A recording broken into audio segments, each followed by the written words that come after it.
Ash in Texas. Thanks for holding. Go ahead. Hey, Alex. How are you doing? Good. Hey, man, thanks for taking my call. Appreciate everything you're doing. I'm up here in Dallas, and, these chemtrails up here, I don't know what it's like in Austin, but I'm sure it's the same.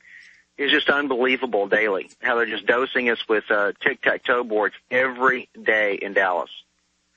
Is that the same thing down in Austin? Yeah, all the chemtrail deniers really have a problem because our scientists came out for decades, since it started in the mid-'90s, and said, this is barium salts, aluminum dioxide. It appears to be a weather modification program, but it also has toxic effects on all life, especially mammals.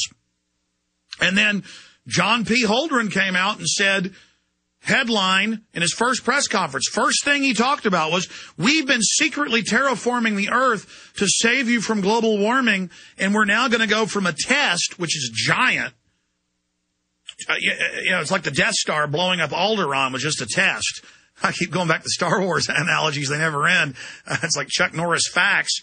I mean, can you imagine what the non-test is? In fact, people won't believe that. Google John P. Holdren, geoengineering, calls for geoengineering. He gave an AP press conference at AP headquarters in D.C. And so, yes, we have sent out researchers. We have shot chemtrail info. We are incorporating that into the next film. It's just there's so much. They've now declassified it. But it's kind of like they've declassified global government, admit they're setting it up, but still the public doesn't know it exists. I don't know how to explain that. It's like telling children Santa Claus exists, they believe it, but then you tell them that a Mack truck in the highway may kill them, they don't believe it.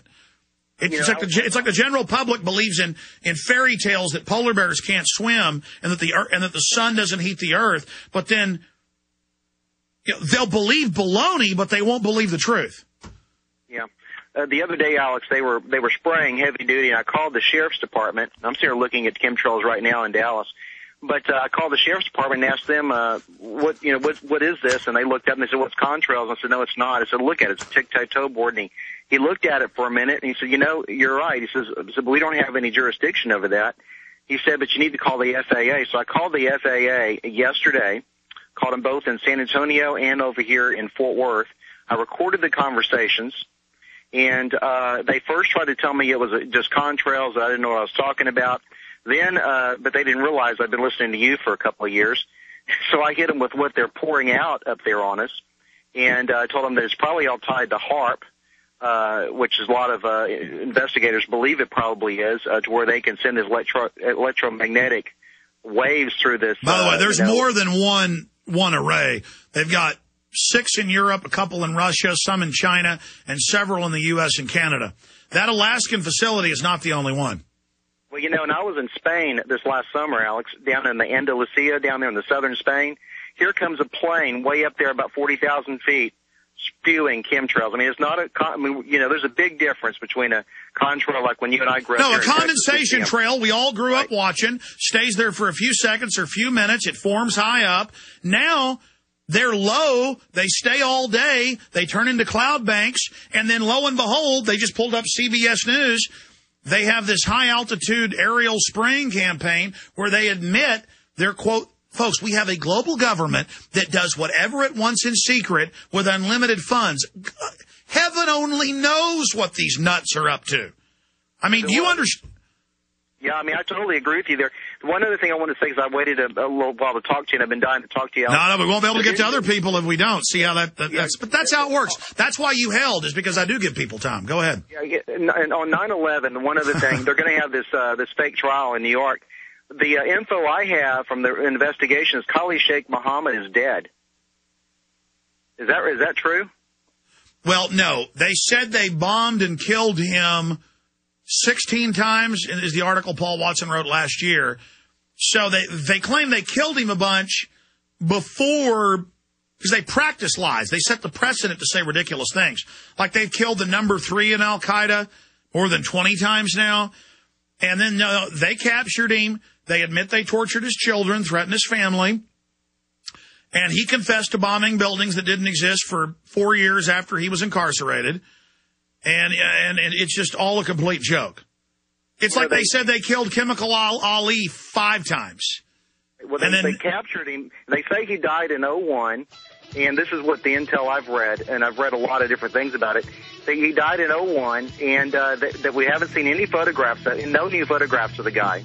You always see that same one where he looks like he just got out from a night of drinking all night. That only photograph you see of him is that one, and the reason why... Well, sir, who knows? That's my whole point. There's a giant secret program spraying deadly chemicals on us. They now admit they're doing it. No one cares. Hooray, Cowboys. I love Alzheimer's. Paul in Canada, you're on the air. Go ahead. Hi there.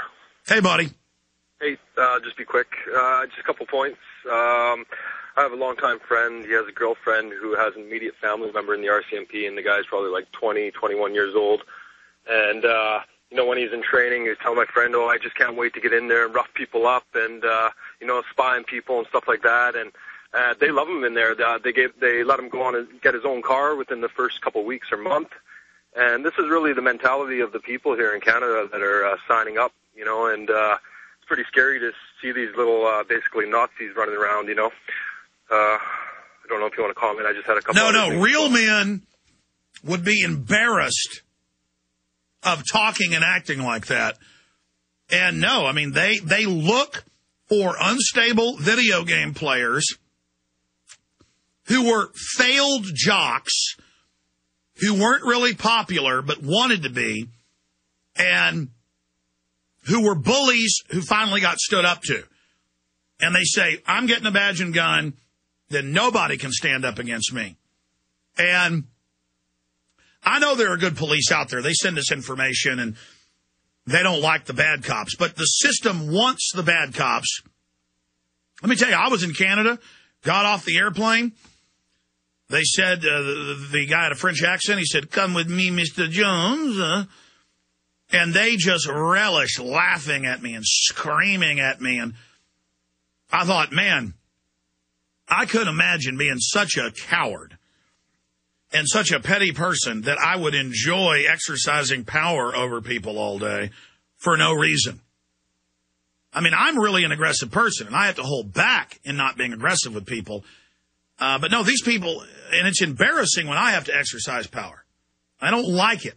I have a natural governor there. So, yeah, no, they're there to bang our heads and squeeze us and let us know.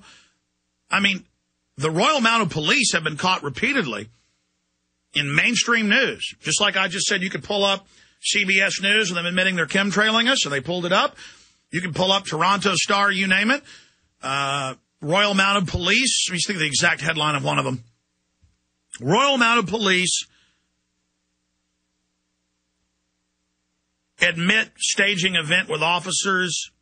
Royal Mounted Police admit their officers involved in scuffle, and they just have them attack their own cops. And then they step aside, and the criminal police know it's staged. They just want to attack the families that are out there protesting. And so they have a fake fight, and they go, all right, we framed them. We're terrorists. Let's attack free speech now. And they just, it seems the weaker the person, the more they love beating women, old ladies. Portland, Oregon, repeatedly, they love to go out to rallies and attack babies in baby carriages and then scream, you bleeping bleeper, you shouldn't bring a baby to a event. Like they'll spray your kid with the gas, and then they'll billy club you for it, making them spray the kid. And hey, don't worry. There it is, Canadian police caught attempting to stage riots.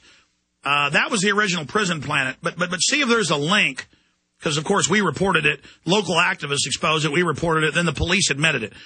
Click on there and see. And so it takes a special kind of person to go out and stage events so you can attack protesters, real protesters, a lot of them wearing suits.